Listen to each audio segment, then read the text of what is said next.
Bon, ce qui est triste avec les émissions d'élection, c'est qu'on n'est jamais là au moment précis où les candidats apprennent leur victoire ou leur défaite. On les voit juste, évidemment, à la fin de la soirée, là, prononcer leur petit discours plate et drabe.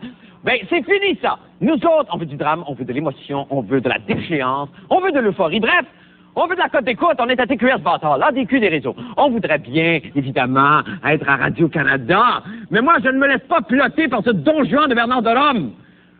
Bon, une fois, on a necké, là, un petit peu, mais ça compte pas. Je n'ai pas inhalé. Donc, tout ça pour vous dire que ce soir, on va voir ce qui s'est passé vraiment au moment où les chefs de parti ont appris la victoire du Parti québécois. Et cela, grâce à la collaboration toujours appréciée du théâtre de marionnettes.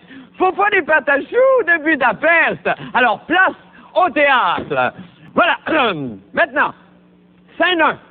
Sherbrooke, la résidence de Jean Charest, chef du Parti libéral du Québec. Nerveux, Jean Charest fait les 100 pas. Il n'a pas un grand salon, mais heureusement, Jean a chaussé ses souliers à ventouses. Tout à coup, on sonne à la porte. C'est une horde de séparatistes, représentée ici par un bas de laine dans une sandale, venu annoncer à Jean sa défaite et le narguer pour sa campagne, qui les a grandement aidés. S'ensuit une course folle. Pendant ce temps, Mario Dumont, chez lui à Rivière-du-Loup, apprend en regardant la télé qu'il est élu. Il n'en revient pas. Oh non, il n'en revient pas, hein. De retour à Sherbrooke, Élisée de sa course folle, Jean Charest appelle à son aide les femmes libérales ainsi que son épouse, Michou. Non, ça c'est un chou complet. J'ai dit Michou. S'il vous plaît, Michou. Oh, c'est fou le théâtre. J'aime ça. Ah! C'est la fête! C'est la fête! Oui, on a Michou. Merci. Ensemble, elles mettent... On s'emballe, les Hongrois, là. Ensemble, elles mettent en pièces les séparatistes. Tout le monde danse! Yeah.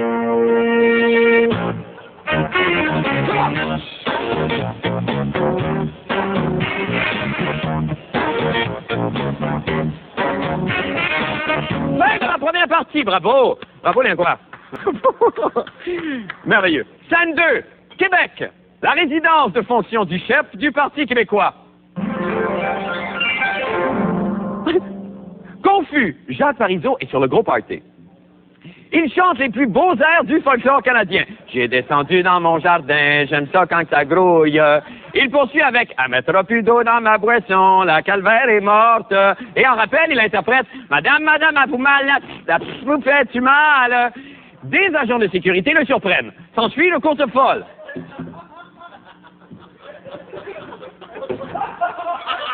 Les agents ont eu un petit peu de misère. Les agents sacent dehors la vieille épave. Oh mon Dieu! Pendant ce temps, Rivière-du-Loup, Mario Dumont découvre, en regardant Eros et compagnie, comment sont faits les enfants. Il n'en revient pas.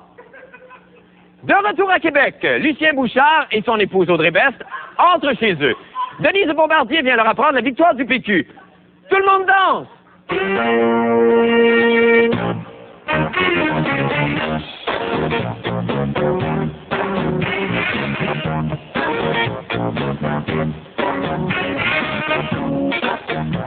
Se rappelant brusquement que Denise Bombardier est barrée à TQS, Lucien Bouchard la mange.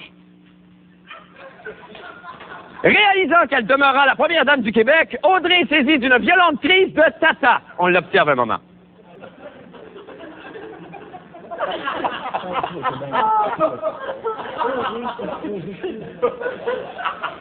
C'est une de ses plus violentes, ça. Ah, j'ai déjà vu pogner des crises, mais celle-là... Ça va, la hongroise? Je ne me lance pas. Oh, Adam Hilaire! C'est de toutes les beautés. Maintenant, ils s'embrassent tendrement pendant que dans le ciel, parti sur une balloune, M. Jacques Parizeau veille sur notre premier ministre et sa femme. C'est la fin! Merci beaucoup, Foufou des Patachos. Merci infiniment. Vive la Hongrie!